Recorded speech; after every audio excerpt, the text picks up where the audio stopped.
Hi, I'm Anna, and welcome back to the D2 Audible Cheat Sheets. Up to now, we've talked about how wine is produced and who produces it. Today, we move the wine out of the cellar and into the real world. Because once the wine is bottled, its journey is only half complete. It still has to reach the consumer. And how it gets there matters a lot. In theory, in a free market, a producer could choose almost any route they like. They could sell directly, they could work with intermediaries, they could mix and match approaches. In reality, wine markets are never fully free. Governments regulate alcohol heavily, partly to raise tax revenue and partly to limit harm. So while producers may have choices, those choices are shaped by legislation, market structure, and cost.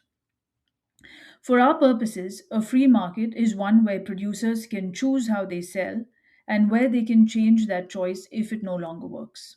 That flexibility is important because route to market is not just about logistics, it's about control, margin, workload, risk, and reach. Wine sales broadly falls into two sectors: retail, where wine is bought to drink elsewhere, and hospitality, where wine is consumed on the premises. You'll hear these called off trade and on trade, or off premises and on premises, or sometimes called horeca. From here on, it's easier to think of them all simply as retailers.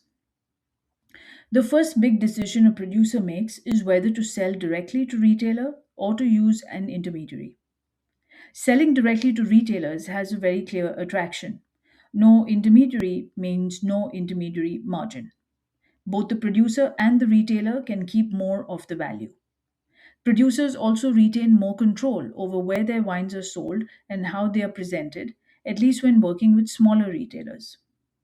But that control comes with work.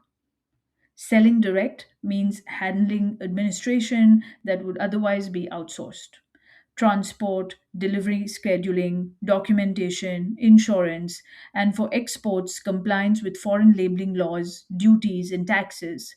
Even when a freight forwarder is used, the producer still has to manage the relationship and the cost. There is also risk. Depending on the contract, the producer may carry the financial risk if wine is lost or damaged in transit. And if the producer is exporting, there's another layer of complexity. Building relationships in a foreign market takes time, travel, and money. Understanding consumer preferences, retail structure, and legal requirements doesn't happen overnight. Direct selling works best when the number of customers is small and volumes are large.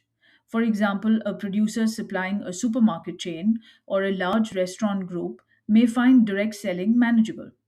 But when targeting many small independent retailers, the administrative burden can quickly become overwhelming. At that point, many producers decide it's more efficient to appoint a distributor.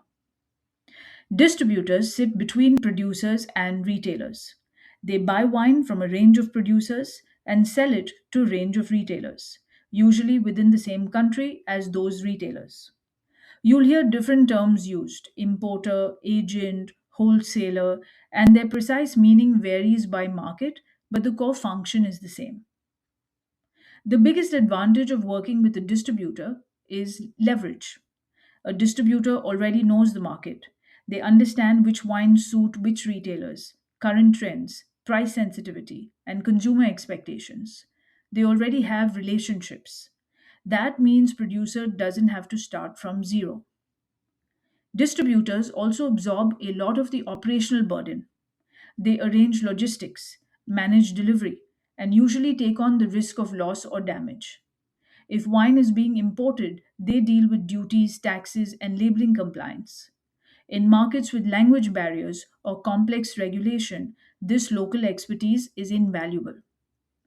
Of course, distributors are not charities. They charge a margin, which reduces the producer's profit per bottle. Margins vary by country and by sector, but those selling into hospitality usually require higher margins due to staffing and service cost. Another trade off is control. Distributors often take the lead on marketing and sales strategy. That can free producers time, but it also means producers must trust that their brand is being positioned appropriately. If that alignment isn't there, problems follow. That's why clear agreements and regular review are essential. Being part of a distributor's portfolio can increase exposure. Portfolio tastings, in particular, allow wines to be seen by buyers who might never have met the producer directly.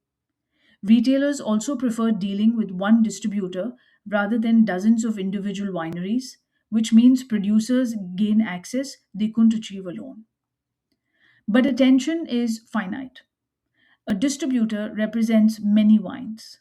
If a particular wine doesn't sell, it may receive less focus or be dropped altogether.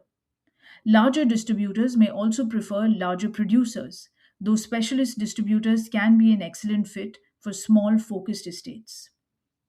Choosing the right distributor takes time and money. Trade fairs, tastings, and recommendations all play a role.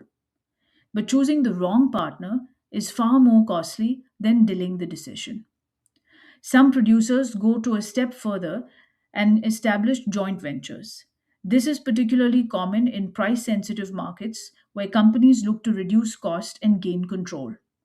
A joint venture might link a producer with a distributor or retailer, sharing resources and avoiding intermediary margins.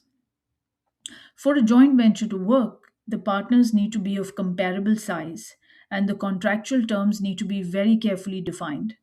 Joint ventures are harder to exit than distributor agreements, so the stakes are higher.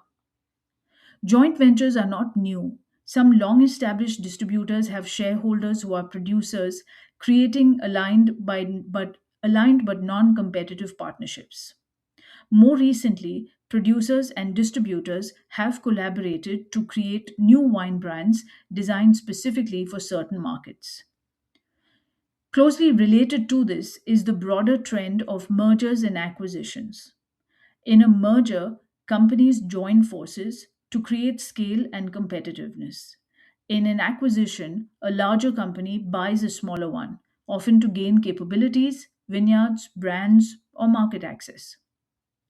M&A activity has increased as companies seek economy of scale and simplified supply chains.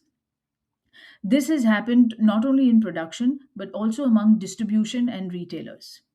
While acquisitions can bring investment and open new routes to market, for smaller producers, they also involve a loss of independence.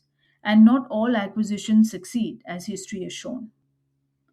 Another option in the route to market toolbox is the broker. A true broker is not a distributor. They don't buy or sell wine themselves. They simply bring buyers and sellers together. Because their overheads are low, their fees are much smaller, and then distributor margins. Brokers are particularly important in specialized markets. Some focus on bulk wine, others on small production or fine wine. In Bordeaux, brokers or courtiers have a formal role, acting between chateau and negociants. Brokers also play a role in fine wine trading, facilitating deals for rare bottles. Finally, there is the route that gives producers the most control and potentially the highest margins, selling directly to consumers. Direct to consumer sales, or DTC, allow producers to keep the full retail margin and control how their wine is presented. But they also come with extra cost, extra work, and legal complexity. The most traditional form is cellar door sales. These range from simple counters to elaborate wine tourism experiences. The appeal for consumers is obvious: tasting before buying, meeting the people behind the wine, hearing the story. For producers, cellar door generates higher margin, build loyalty, and create word of mouth marketing that costs nothing. Cellar doors also allow producers to gather feedback and test new wines without expensive market research. That said, they're not right for everyone. Location, staffing, and time constraints mean some producers choose not to offer them or open satellite cellar doors in nearby cities to capture foot traffic. Events offer another direct route. Tasting fairs and festivals bring wine to consumers who may never visit a winery. They broaden reach but come with costs: exhibition fees, travel, staffing, and competition for attention. Wine clubs are a powerful direct to consumer model, especially in countries like the USA and Australia. Members receive regular shipments, access to exclusive wines, and special experiences. For producers, wine clubs provide predictable sales, ongoing customer relationships, and reduced reliance on other outlets. But they require administration, logistics, and careful handling of legal restrictions, particularly where direct shipping sales laws vary by region. Online sales have grown rapidly, offering convenience for consumers and higher margins for producers by avoiding intermediaries. However, producers must invest in a reliable website and manage delivery logistics, returns, and customer service.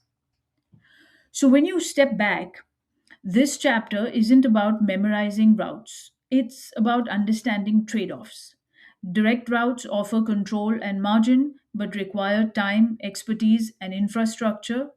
Intermediaries reduce workload and expand reach but take a share of value and control.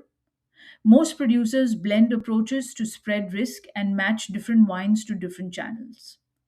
That balance between control, cost, reach, and risk is what examiners are looking for when you explain why a producer chooses one route over another. I hope this helps you prep. I'll see you in the next episode where we look at what happens once the wine reaches the retailer and how selling environments shape price.